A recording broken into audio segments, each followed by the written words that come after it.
Well, damn, y'all really like the Pyramid Head video. Speaking of which, though, there are a few mistakes in there that I only really caught after uploading. Mainly a series of audio dips and some bad cuts. But one of the biggest mistakes I made was not properly going into two of the most unforgivable appearances Pyramid Head made, and two of the worst entries in the Silent Hill franchise: the second Silent Hill movie and Silent Hill the Arcade.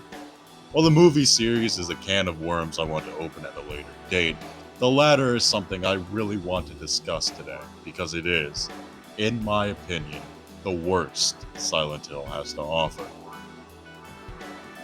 A few things to clear up before starting. Yes, it is a bit of a cop-out to compare an arcade rail shooter spin-off to the likes of the main series. It's like judging the Mona Lisa with a series of thrown away scribbles, I get it. But I don't care. I want an excuse to talk about this weird oddity of a game while outlining why exactly it simply doesn't work, and this gives me an excuse to do so. Speaking of doesn't work, this game is a bitch to run on anything beyond what it was built to run on. When I played through this game for this video, I had to do so on my shitty old PC build because I genuinely couldn't get it to work on my current PC. I don't know why, and the site the person who put together the archive listed is no longer accessible. So because of that, the footage you see in this video will be from a long play by Nintendo Complete on YouTube, so thank you. With that out of the way, let's get into the game. You're greeted with the video that would play while waiting for someone to pay up, giving a bit of background knowledge for why you're here.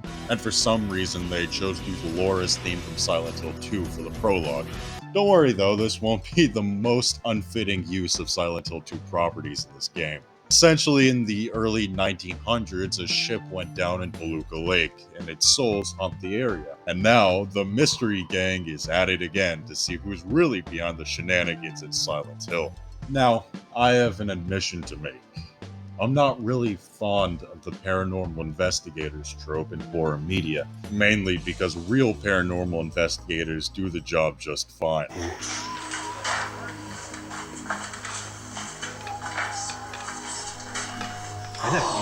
Did you see that? Gosh, he was right in front of us. It's not necessarily a bad thing, but for a series like Silent Hill that doesn't necessarily like to use widespread horror tropes unless to purposely deconstruct them, it's odd to have something like this here. Also, one of them has a friend from Silent Hill that A, looks suspiciously like a girl that died on the boat, and B, will be chasing around like this is Silent Hill 2 throughout the game. So eventually the game starts and Guy 1 is having a bad dream, and is covered in fog. What? Fog? I don't know why, but I really like the delivery here. Fog? Here you're introduced to Girl 1 and Guy 2, and lord is he not having a good time. And like that, the game actually starts. As I said before, it's a rail shooter. You point and shoot, and, that's pretty much it. It's actually pretty fun, all things considered, and I'm sure it would be a whole lot more fun if I had actually played it in an arcade machine with an actual light shooter. But it's not really anything special. If you've played a light gun shooter at your local Dave & Buster's, you've played this game. You walk down the street and accost the locals before finally heading into Brookhaven Hospital. Sound familiar? This game primarily takes place in areas you've been in throughout the franchise, which makes sense considering it's the same town, I guess barring The Room and Homecoming. In a sense, the game is kind of a mashup of many different past Silent Hills all in one made-for-arcade bundle, which sort of explains the constant reuse of properties and settings. It still doesn't justify what it's about to do, but hey, at least it makes a little bit of sense.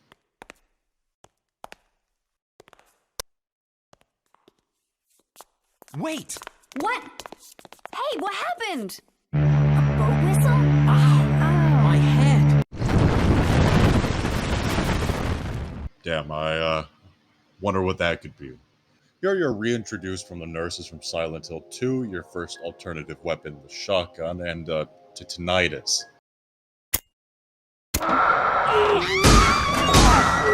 What's wrong with this It's thing? another creature! This town is full of them! While the audio mixing is horrible in parts of this game, especially in transitions to the other world, it also kind of makes sense, considering in its natural habitat it would have to drown out all the children crying because they were once again cheated by the big bass wheel. Still hurts though. This is also your first experience in this game with the other world, and if you've played other Silent Hills, you know what this is. If not, it's this weird mirror nightmare world where odd things occur. And in this segment, it both starts and ends with the foghorn the boat from the prologue had. An ambush later, and, well, it happens. Again.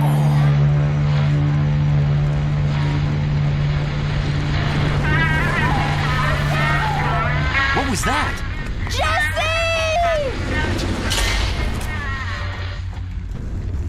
There he is! Pyramid Head is a tutorial boss in this game.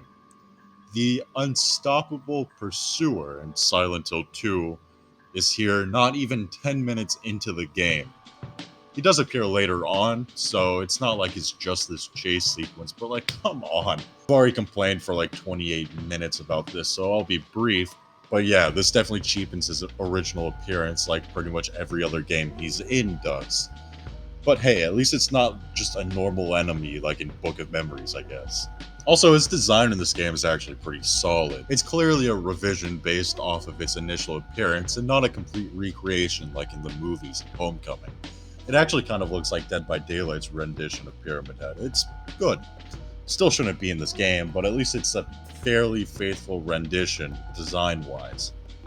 One chase later and Jessie has gone missing because she is a pathetic junkie too stupid to understand and follow simple rudimentary instructions.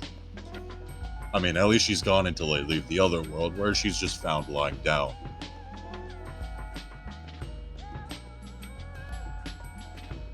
On our way back to the hotel, we take a detour to chase the blonde girl again. Shockingly, we can't climb over a couple TVs, so we have to take an even longer detour. And even more shockingly, it wasn't a good idea. After a while, the foghorn blares and you're yet again in the danger zone.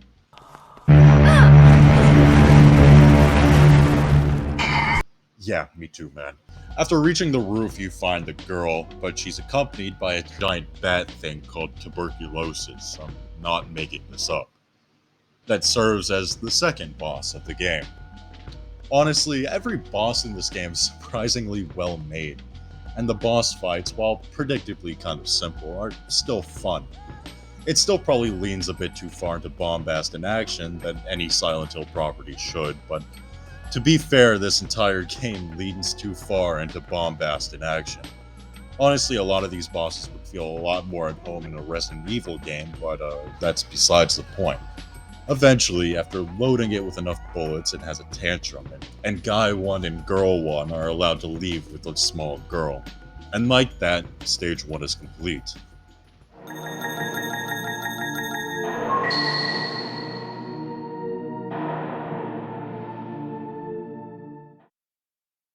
So the blonde girl lost her mother on her way to Toluca Lake, and now it's our job to escort her, taking a shortcut through the Historical Society from Silent Hill 2. Also, apparently, her father is the caretaker of the Historical Society. It doesn't come up again outside of this area, but it's nice world building. It feels like it's taking a familiar place and putting it in a new context. Nice work, if only the other settings were like that. After wandering around, you're back in it. Shoot the monkey men, shoot the fat man, encounter the big worm. You might know this creature from Silent Hill 4, where it first appeared, and it will eventually serve as a boss as we take the same path in 2 from the Historical Society to Toluca Prison. Now, I feel like it would be hypocritical if I spend an entire segment in one video complaining about Pyramid Head's reuse and not go into this as well. It is true that this specific worm, the greedy worm, exists to represent parts of Walter's mental psyche in Silent Hill 4.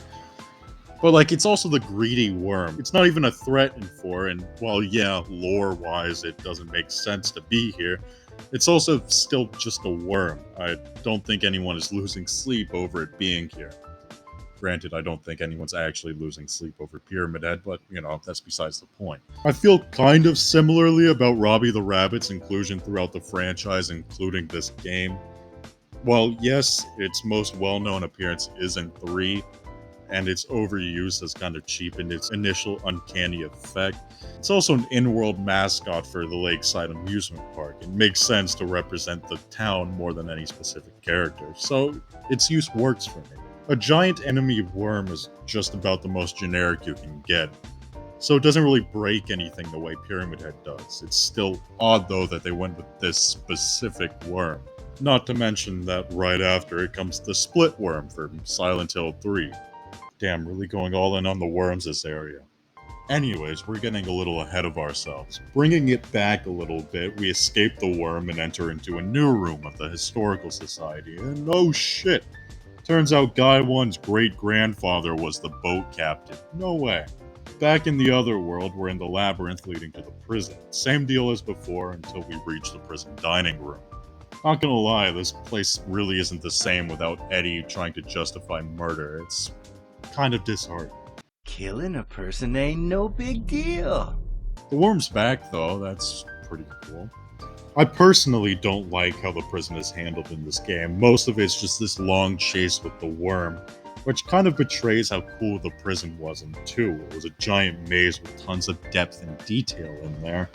And here it's just a glorified Temple Run map. But I mean, I get it, it's a rail shooter, you get what you pay for.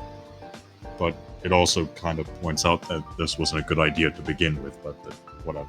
Entering into the courtyard, and Guy 2 is hanging. In a body bag, though, so it's fine. Just at the right time, though, the floor turns to lava, and the gang are confronted with the other worm in the stage. Same deal as the other bosses, just fill it with bullets, though it does shoot these annoying larvae at you that you see throughout the game that are just the worst to get off of you. After it shows off a little bit of its acrobatics, it finally gives in, leaves you all alone. Back in the prison proper, you're presented with an obscene amount of enemies and some rad roaches. From there, you find a key, open a door, and like that, we're at the exit.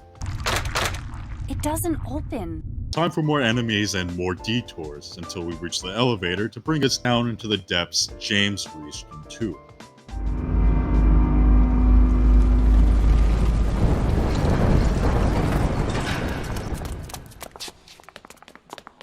Smells moldy. Better than the smell of blood. Eric? Is that you? George? Okay, genuinely had to look up who the hell this person is. Apparently he's in the same group that came here, but I don't remember him being in the opening. So I think this is his first appearance. Doesn't really matter though, it's not like any of these people are actual characters. Oh boy, time for the second unique boss in this game, Mama. And like the previous one before it, it's pretty well made, except here it actually fits Silent Hill's aesthetics more. Stitched together porcelain doll representing the mother in the prologue. It's cold, unfeeling, and spews poison, so overall it's safe to assume that in life she was kind of a dick, which makes putting her down more rewarding. Thankfully, our good friend Guy 3 is safe and sound in the grave James went down. And then, like that, stage 2 is complete.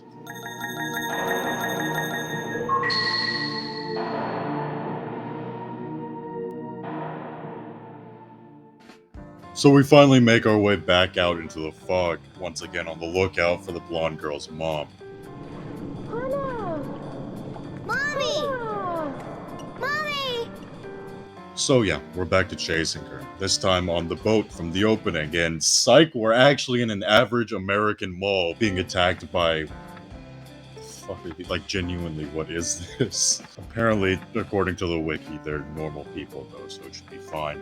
There's not really too much to say here. The map looks good, but also we can't really explore it, and it's directly from Silent Hill 3.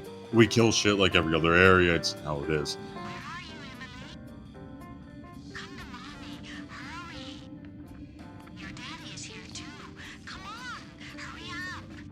If you couldn't already tell, this is not the voice of her mom, but we'll get to that. Entering into the basement, we encounter a subway. 30 seconds later, we're now in Lakeside Amusement Park, just throwing us all over the place. Robbie's back, and he's pretty difficult to deal with. They have weapons, ranged weapons. that will drain your health if you don't pay attention. It's a nice increase in difficulty, especially because everything before this kind of felt like more of the same. Most of this area is just doing as we have been doing though, see the sights, pull the trigger, move on. A neat cutscene plays once getting to the carousel, but then we're back to the shooting gallery until the end of the level. Mommy, where are you, Mommy?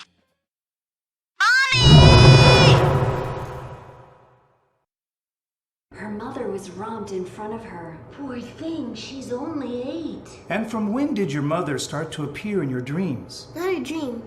Mommy is calling me to go to the lake. But Emily, your mommy is... That's not true. Oh yes, you're right. I understand. Let me ask you again. What is your name? So yeah, kind of suspicious stuff being told here that puts into question who exactly— holy shit, never mind, it's Pyramid Head. And he can teleport now.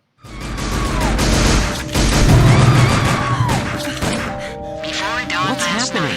I just don't understand it at all. 31-year-old unemployed resident of Silent Hill as the suspect for the murder burglary which occurred in Silent Hill. This is going to be how Pyramid Head acts until the boss fight at the end of this section, with his appearances being interspersed with a police report stating that the blonde girl's actual mother was killed in a burglary. Heavy stuff, especially when it's put in the middle of some very heavy fan servicing. Anyways, making our way through the hospital again, we eventually make it through the woods.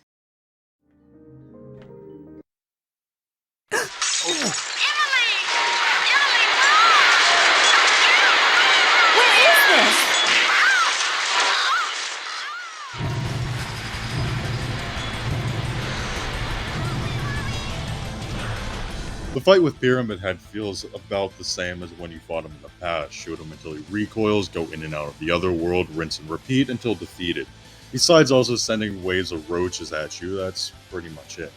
I would say it's anticlimactic, but to be fair, the boss fight in 2 was worse. After this, we're done with being serviced, and another cutscene plays.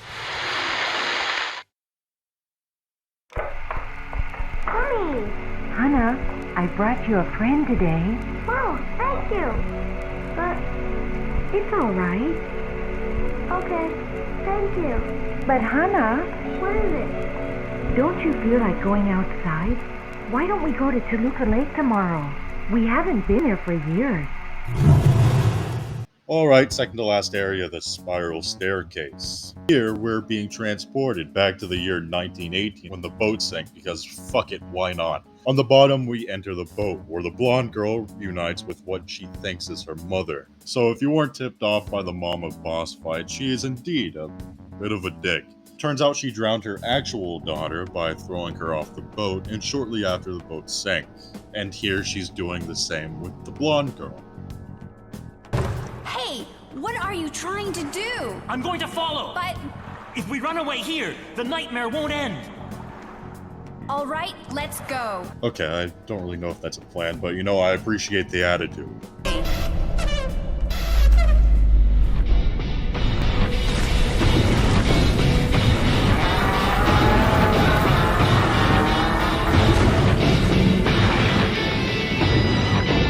Alright, here's the final boss, the Phantom. Honestly, it's probably my favorite design of the game. It's memorably creepy while also fitting the scale the game has been building up to. It's also accompanied by my favorite track in the game, which is currently playing in the background. It's good to know this game is ending on a somewhat strong note, or as strong a note it could end on. The boss fight is also pretty difficult, albeit kind of short. You have to shoot the hands reaching out from the sea and the monster. Overall, really like this. To me, it's the highlight of this game, and honestly just makes me wish this game had more original stuff in it, or wasn't affiliated with Silent Hill at all. So yeah, afterwards, both blonde girls are saved, considering you got the good ending. Shitty voice acting ensues, but at this point, you have to be used to it by now.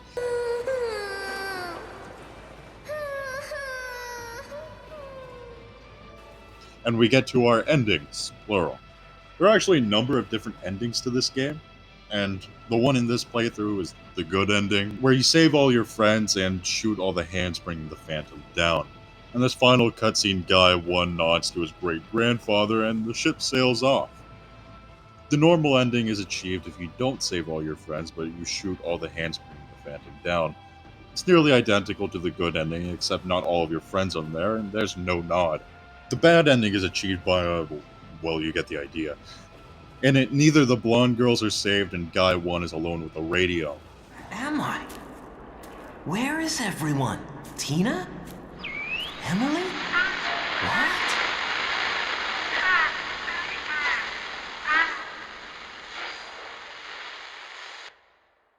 Why didn't you rescue me? The final ending is a UFO ending, where the captain mans a UFO and steals the blonde girls and challenges the gang to follow him. To the end of the universe! And in the credits, Robbie is playing Gradius. It's a nice mashup of the dog ending and 2 and the various UFO endings throughout the game. And that's it. That's the game. Is this worth being considered the worst game in the franchise? Its gameplay is nothing special, but it's still an enjoyable experience. The voice acting is, well, entertaining, at least. While the game is 90% reused content, it still fills its gimmicky mashup intent. How is it worse than the decay of Homecoming, or the clunkiness of Downpour? Is this game, which, mind you, is barely even an hour long, even worth such a distinction? Is this the worst Silent Hill?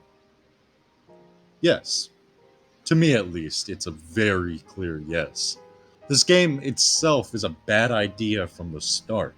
Silent Hill's never been a game that thrives in action. The highlights of these games are the slow segments, the dramatic segments, the unsettling segments. It's what defines the psychological horror genre, and this game forgoes all of it to chase a trend they were years late to. As I've been alluding to for this whole video, an action-oriented rail shooter is a concept that is inherently opposed to what makes Silent Hill stand out, what makes it good.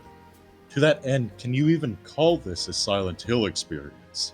It would surely want you to consider it one, considering its constant and flagrant use of iconography to remind you that yes, you are indeed playing a Silent Hill game, even if everything else says otherwise. Long-running franchises need to evolve to survive, but a core also needs to remain, the core of what makes the series what it is.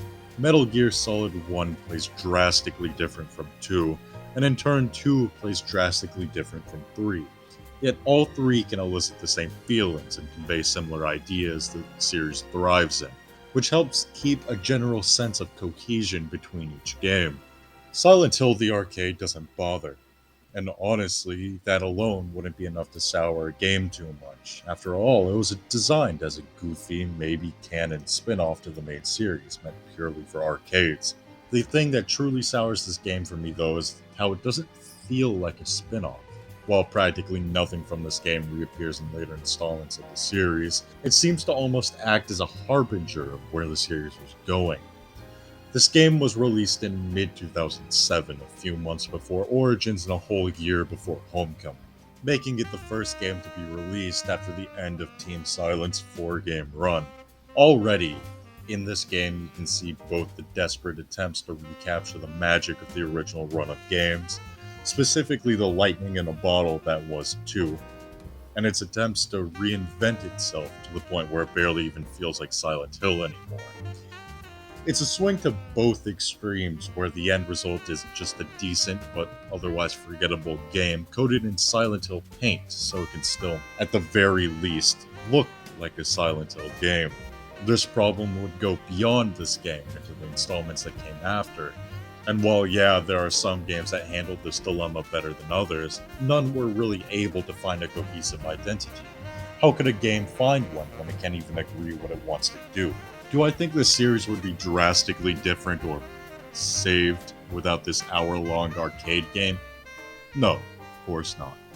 But I do think this game is the first signifier for what would eventually become. Because Silent Hill the arcade is not a horrible game, but it is for sure the worst Silent Hill game.